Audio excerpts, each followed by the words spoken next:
Olá, eu sou a Mariana Solce e vou contar um pouco a respeito do panorama histórico da mudança climática. Podemos considerar que uma grande mudança ocorreu durante a Revolução Industrial, que foi a transição para novos processos de fabricação na Europa e nos Estados Unidos entre 1760 a 1840. A automatização dos processos fez com que ocorresse uma maior produção de resíduos que foram jogados no planeta de uma rapidez muito maior que ele pudesse metabolizar. O problema desde esse período não foi a revolução e inovação tecnológica, mas sim a forma como foi concebida e realizada, ao ponto de mudar drasticamente alguns aspectos ambientais. A invenção do plástico e o uso e extração excessiva do petróleo também fizeram grandes estragos no nosso ecossistema. Infelizmente, não é de hoje que temos observado essas mudanças. A Conferência das Nações Unidas sobre Meio Ambiente e Desenvolvimento, realizada no Rio de Janeiro em 1992, já abordou o problema das mudanças climáticas. Alguns dados mostram que em 100 anos a temperatura da Terra aumentou cerca de 0,74 graus devido à ação humana. Além disso, segundo o Greenpeace, nos últimos 10 anos, a emissão de gases aumentou mais do que no período de 1970 ao ano 2000. Com isso, a Organização das Nações Unidas, no ano de 2015, lançou o desafio aos seus 193 Estados-membros, incluindo o Brasil, de uma nova agenda de desenvolvimento sustentável para os próximos 15 anos, a chamada Agenda 2030, formada pelos 17 Objetivos de Desenvolvimento Sustentável, conhecidos como ODS, e um deles é o Objetivo 13, Ação contra a Mudança Global do Clima. Olá, meu nome é Tainara e eu vou falar um pouquinho sobre o clima no seu contexto mundial. O planeta vem sofrendo as consequências naturais do clima, somado aos anos acumulados da falta de cuidado do ser humano para com ele. Dentre os principais exemplos dessas consequências a nível global, podemos citar furacões, tufões, tornados, inversão térmica, efeito estufa, El Niño, Laninha, dentre outros. A Terra é a casa de todos nós e estamos hiperconectados. O que ocorre de um lado do planeta pode ter efeito em outro. É o que os cientistas chamam de teleconexões. Um exemplo disso é o El Niño, que tem sido apontado como uma das causas da seca do Nordeste brasileiro e chuvas intensas no Sul, e cuja causa pode estar relacionada ao aquecimento do Oceano Índico. Os oceanos regulam o clima do planeta. Então, se a temperatura média da Terra aumentar, uma determinada quantidade de gelo vai derreter, trazendo consequências para os continentes, como a produção de furacões, que tem uma relação íntima com a temperatura do mar. Estudos apontam que furacões só se formam se a superfície do oceano estiver acima de 26 graus. Em 2023, tivemos vários exemplos de fenômenos climáticos espalhados pelo mundo. Os britânicos viveram o verão mais quente dos últimos 139 anos. Na Indonésia, os incêndios destruíram florestas. A fumaça das queimadas no Canadá invadiu cidades americanas e europeias. Enquanto uma parte do mundo enfrentava ondas de calor sem precedentes, outro sofria com enchentes e inundações. Foi assim no Vietnã, na Grécia e na Líbia. Olá, eu me chamo Bruna e hoje eu vou falar sobre as características ambientais a nível nacional. A gente pode considerar que, assim como em outros lugares do mundo, no Brasil a população já vem sendo afetada pelas mudanças climáticas. Catástrofes climáticas, a degradação ambiental e a perda de biodiversidade ameaçam sistemas de saúde e estão associadas a surtos de doenças. Podem devastar a agricultura, ameaçando a segurança alimentar de crianças, adolescentes e suas famílias, e também dificultam o acesso à água potável. Causam a destruição de moradias e colocam enorme pressão sobre sistemas de proteção social e educacionais, que são essenciais para a garantia de que meninas e meninas vão sobreviver e se desenvolver. Olhando especificamente para o cenário brasileiro, é possível perceber que os nossos problemas ambientais acontecem principalmente pela ampliação da área ocupada pelas atividades econômicas que fazem uso intensivo de recursos naturais, como a agropecuária e o extrativismo mineral e vegetal, além do crescimento acelerado das áreas urbanizadas. São problemas que afetam todos os biomas do território nacional, sem exceção, embora sejam mais flagrantes na Mata Atlântica, na Amazônia e no Cerrado. Os principais problemas ambientais brasileiros são o desmatamento, as queimadas, poluição atmosférica, hídrica e dos solos e o assoreamento.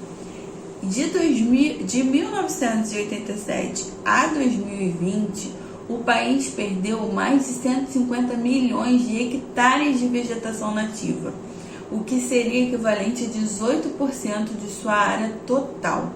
Os biomas brasileiros mais afetados foram a Amazônia e o Cerrado, que correspondem por 90% de todo o desmatamento acontecido no ano de 2022.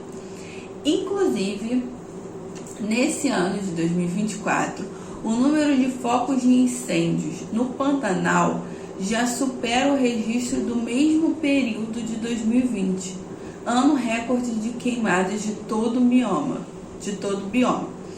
Área quase 4 vezes maior que o território da cidade de São Paulo já queimou no bioma esse ano. Já no sul do país, no mês de abril desse ano, enchentes tomaram o estado do Rio Grande do Sul. Conforme a Defesa Civil do estado afirmou, 172 pessoas foram mortas e mais de 629 mil foram expulsas de casa. No estado de Sergipe, mais de 1.000 pessoas são impactadas pela chuva. Na minha cidade, no Rio de Janeiro, ondas extremas de calor assolaram a população. No mês de março desse ano, de 2024, a sensação térmica chegou a bater 63 graus.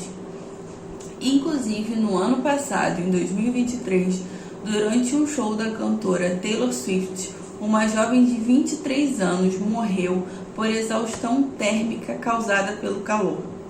Todos esses eventos são grandes alertas para que possamos mudar o mais rápido possível nossa dinâmica de vida e de produção, visto que nós, seres humanos e o planeta, no geral, não estamos mais suportando a mudança climática que tende a piorar.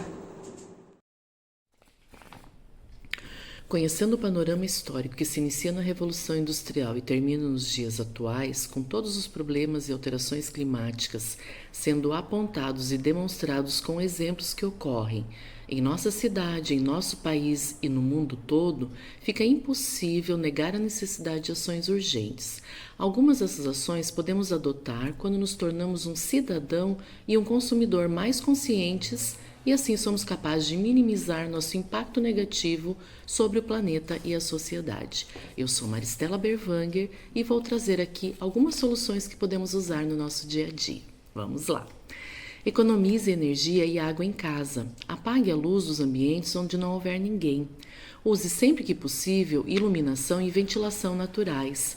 Deixe juntar várias peças de roupa para então usar a máquina de lavar. Reutilize essa água para lavar quintal e molhar o jardim. Caminhe, use bicicleta, carona solidária, transporte público, veículo elétrico ou movido a álcool.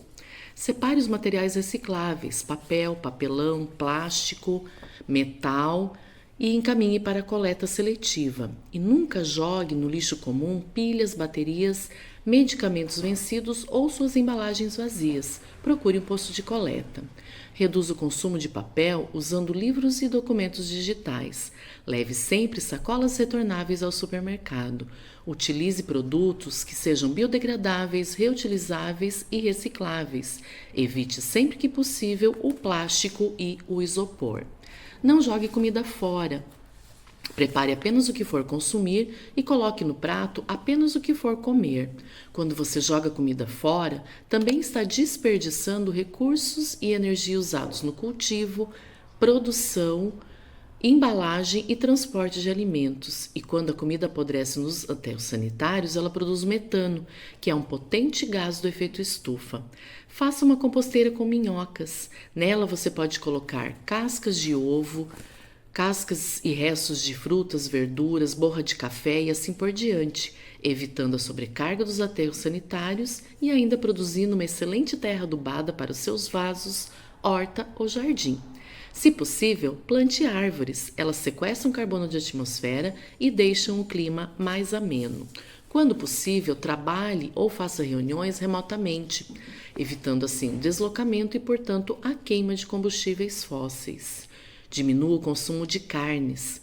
Coma mais vegetais e alimentos naturais. Na produção de plantas, geralmente são eliminados menos gases do efeito estufa e ainda usados menos energia, terra e água.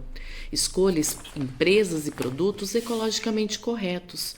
Tudo que compramos afeta o planeta na sua produção e descarte. Você tem o poder de escolher qual produto ou empresa apoia. Para reduzir o seu impacto ambiental, compre em mercados locais e prefira frutas e verduras da estação. Use sempre empresas que utilizam os recursos naturais de forma responsável e comprometidas com a sustentabilidade.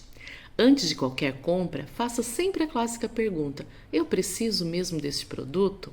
Lembre-se de que você é um consumidor. Exija mudanças do governo e das empresas, mas antes de mais nada, comece a mudança por você, sua família e a comunidade onde você está inserido, pois assim ajudamos no que podemos. E lembramos sempre que juntos somos mais fortes e eficientes. Muito obrigada.